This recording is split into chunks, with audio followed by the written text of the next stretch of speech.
আসসালামু আলাইকুম রহমতুল্লাহি ওবরকাতুহু। সম্মানিত দর্শক, বাংলাদেশের ইতিহাস শুধু নয়, পাক ভারত উপমহাদেশের ইতিহাসে এই প্রথম কোনো প্রধানমন্ত্রীর সরকারি বাসভবন আক্রমণ করে সেই ভবন শুধুমাত্র লুটপাট করা হয়নি, তছনছ করা হয়েছে।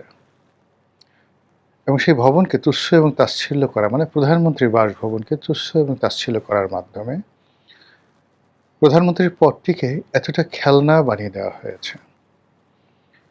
বিশেষত প্রধানমন্ত্রীর পদে যখন একজন বয়স্কা নারী তিনি দায়িত্ব পালন করেন, তো সেই বয়স্ক নারীর অন্তর্বাস, অর্থাৎ তার যে ব্লাউজ, পেটিকোট, পেন্টি যা কিছু রয়েছে, এই জিনিসগুলো নিয়ে যখন লুটপাটকারীরা একজন বয়স্ক মহিলা, যার বয়স প্রায় ৭৮ বছর বা ৮০ বছর, তার এই সামগ্রী নিয়ে যখন সেই উন্মত্ততায় সেগুলো প্রদর্শিত হয় এবং সেগুলো নিয়ে যখন মানুষ এক ধরনের আনন্দ এবং উচ্ছ্বাস প্রকাশ করে এবং অন্য মানুষ সেগুলো দেখতে বাধ্য হয়, এটা একটা ইতিহাসের ধারাপতন। ভালো মন্দ কতটা খারাপ, কতটা জঘন্য, সেটা সম্ভবত ওই সময় যখন প্রদর্শিত হয়েছিল বলার সময় ছিল না, কিন্তু এখন ধীরে ধীরে সেটা প্রকাশিত হতে যাচ্ছে।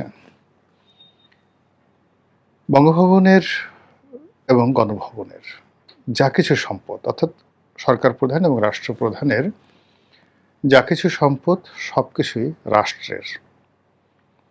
হাতে গোনা তাদের ব্যবহার্য কিছু সামগ্রী থাকতে পারে, কিন্তু ওখানে যত ফার্নিচার, যত ল্যাপটপ, যত কিছু রয়েছে সবই রাষ্ট্রীয় সম্পদ। তো যেভাবে এই রাষ্ট্রীয় সম্পদগুলো, গণভবনের রাষ্ট্রীয় সম্পদগুলো লুণ্ঠন হয়েছে, ঠিক এইরকমভাবে মধ্যযুগে কোনো রাজপ্রাসাদ কোনো সৈন্যবাহিনীর দ্বারা এভাবে লুণ্ঠিত হয়েছে, চেঙ্গিস খান, হালাকু খান কিংবা তমুল লঙ্গের সৈন্যদের দ্বারা, এরকম কোনো ঘটনা আমার জানা নেই। যখন কোনো একটা শহর দখল হতো আদিকালে, তখন সামরিক বাহিনীর সবচেয়ে চৌকস যে অংশটিকে, যেটিকে রয়্যাল গার্ড বলা হতো, আমাদের দেশে এখন যেমনভাবে এসএসএফ, সেই রয়্যাল গার্ডের কমান্ডার সে প্রথমেই রাজপ্রাসাদের দখল নিতেন তার অনুগত বাহিনীর দ্বারা,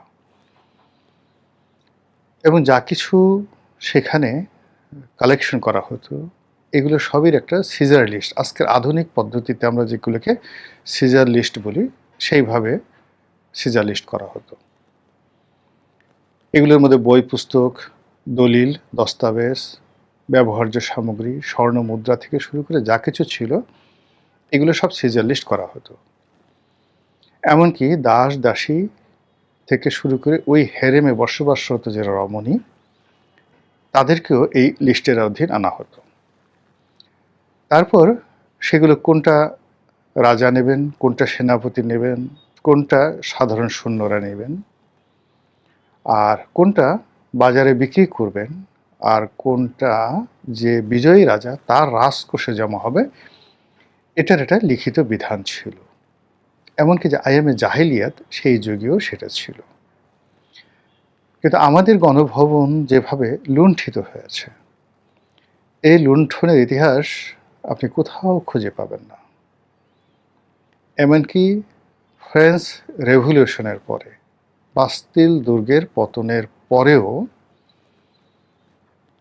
ফ্রান্সের পার্লামেন্ট এবং রাজা লুইয়ের যে বাসভবন, আপনি দেখাতে পারবেন না যে এইভাবে গণহারে জনগণ গিয়ে সেটা লুট করেছে। কিন্তু আমাদের দেশে এই কাজগুলো করা হয়েছে বা করানো হয়েছে, বা এই কাজগুলো করতে প্রমোশনাল কাজ করা হয়েছে। এগুলো ইতিহাস। দ্বিতীয়ত হলো বাংলাদেশের যে ঐতিহাসিক ভবন ৩২ নম্বর, ইটস এ হেরিটেজ। আমাদের জন্য এটা একটা ঐতিহ্য। বঙ্গবন্ধু, শেখ হাসিনা কিংবা ৩২ নম্বরের বাড়ি is a person, is a matter, is a physics. বা ধরুন একটা বস্তু, কিন্তু এর পেছনে যে ইতিহাস আছে, সংস্কৃতি আছে, কৃষ্টি আছে, কালচার আছে, আপনি সেটাকে অস্বীকার করতে পারবেন না। তো ৩২ নম্বর যে বাড়িটি রয়েছে, সেই বাড়িটি সরকার ইচ্ছে করলে বাজেয়াপ্ত করতে পারবে। সরকার ইচ্ছা করলে এটাকে যথাযথ পরিমার্জন, তারপরে এটাকে চাইলে একেবারে ভ্যানিশ করে দিতে পারবে। যেভাবে বেগম জিয়ার বাড়ি ভ্যানিশ করে দেওয়া হয়েছে, সরকার চাইলে সেটা করতে পারে।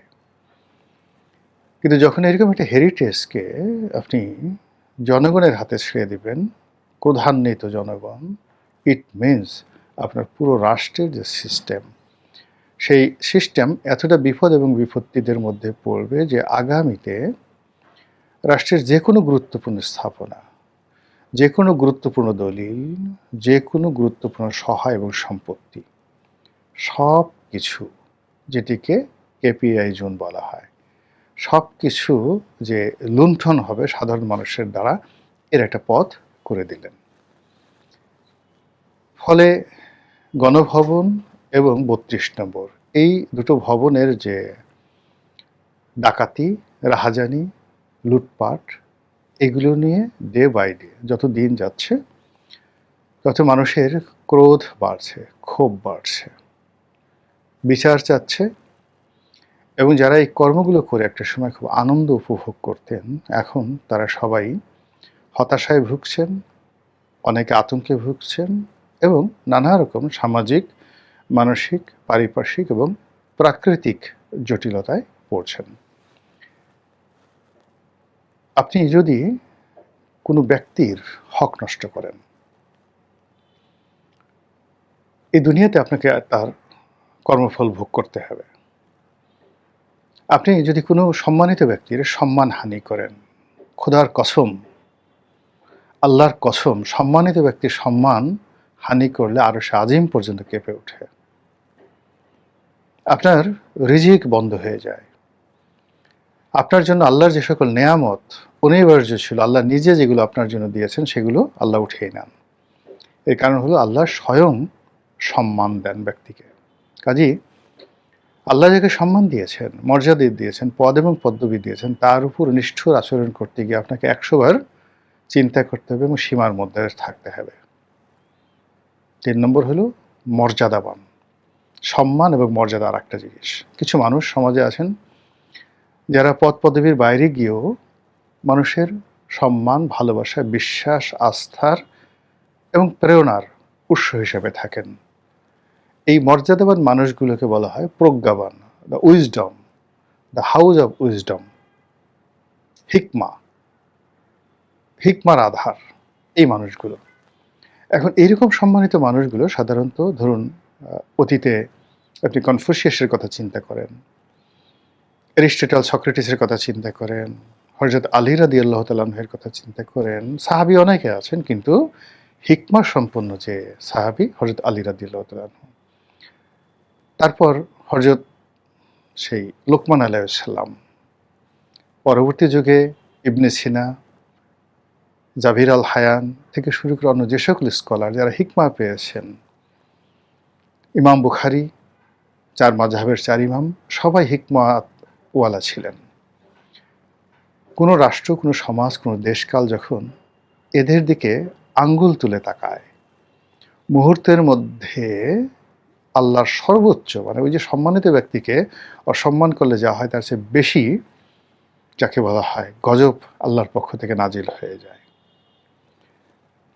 তো গত সেই 18 মাসে ধরে এই বাংলাদেশে রাজনৈতিক ব্যক্তিত্ব, অরাজনৈতিক ব্যক্তিত্ব, শিক্ষাবিদ, ধর্মীয় ব্যক্তিত্ব, সমাজের ময় মুরব্বী, ধনী ব্যক্তি থেকে শুরু করে এই সমাজের মধ্যে যারা একটা বন্ধন তৈরি করে রেখেছিলেন, মব তৈরি করে সবগুলো তছনছ করে দেওয়া হয়েছে। ফলে কি হলো, একটা রেজিম চেঞ্জের পর যা আশা করা হয়েছিল, যে বরকত আশা করা হয়েছিল, যে ডেভেলপমেন্ট আশা করা হয়েছিল, সেগুলো সবই সকলের জন্য বুমেরাং হয়ে গেছে।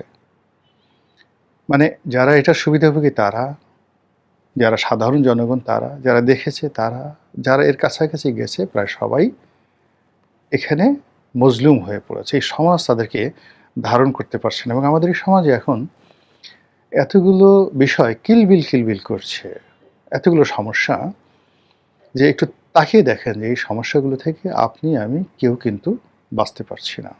এজন্য যখন অন্যায় হয় তখন সমস্বরে প্রতিবাদ করতে হয়। আর যখন ভালো কাজ হয় সমস্বরে সেই ভালো কাজের প্রশংসা করতে হয়। তো যেটা বলছিলাম যে ইদানিং আপনি দেখবেন যে যারা এই গণভবন চুরির সাথে জড়িত, ৩২ নম্বর ভাঙ্গার সাথে